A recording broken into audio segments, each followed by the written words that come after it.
আপনারা দেখেছেন তিনি বাংলাদেশে আসার পর সারা বাংলাদেশের সমগ্র তরুণ সমাজ এবং বৃদ্ধ সহ সাধারণ শ্রেণী পেশাজীবী যারা আছে সবাই তার সমাবেশ স্থলে তাকে এক নজর দেখার জন্য এখানে এসে পড়েছে। শুধু তাই নয়, তিনি কালকে তার মধ্যে যে দেশপ্রেম আছে, তিনি কালকে এয়ারপোর্টে নেমে খালি পায়ে সর্বপ্রথম সে মাটি ছুঁয়েছে খালি পায়ে এবং এক ফুটো মাটি সংরক্ষণ করেছে। এগুলি হলো দেশপ্রেম।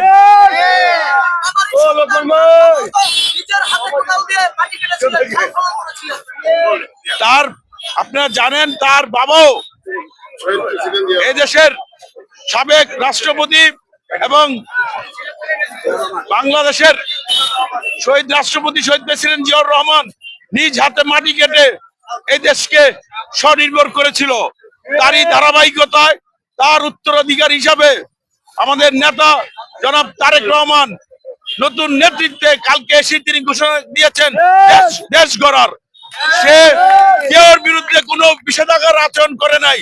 তিনি বলেছেন আমি সারা বাংলাদেশকে নতুন নেতৃত্ব দিতে চাই এবং তরুণরা বিদেশে যে কাজ করে তিনি এও বলেছেন এই তরুণরা যেন বিদেশে যেতে না হয়, বাংলাদেশে আত্মনির্ভরশীল হতে পারে।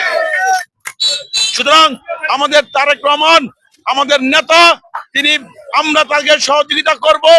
আগামী দিনে তিনি বাংলাদেশে পরিচ্ছন্ন একটি দেশ সারা পৃথিবীর মুখে উপহার দিবে।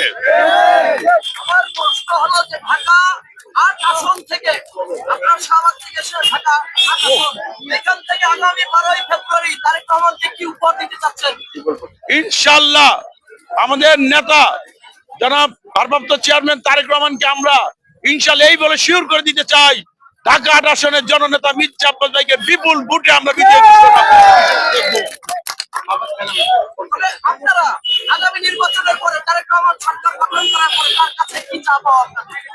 এটা আমরা আগে বলতে চাই না। আপনারা আমাদের নেতার নেতৃত্ব দেখবেন।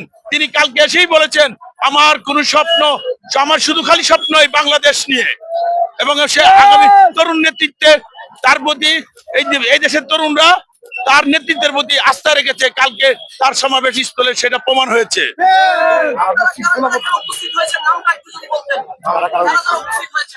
আমরা এখানে আমাদের শাহবাগ থানা বিএনপি সংগ্রামী আহ্বায়ক জাকির হোসেন মিন্টু, তিনি তার নেতৃত্বে আছে শাহবাগ থানা বিএনপি।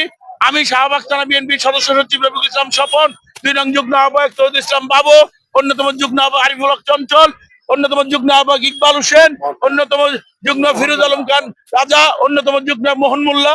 এদের নেতৃত্বে আজকে শাহবাগ থানা বিএনপি আমাদের ভারপ্রাপ্ত চেয়ারম্যানকে এক নজর দেখার জন্য বিশাল শুডাউন করে এখানে অবস্থান।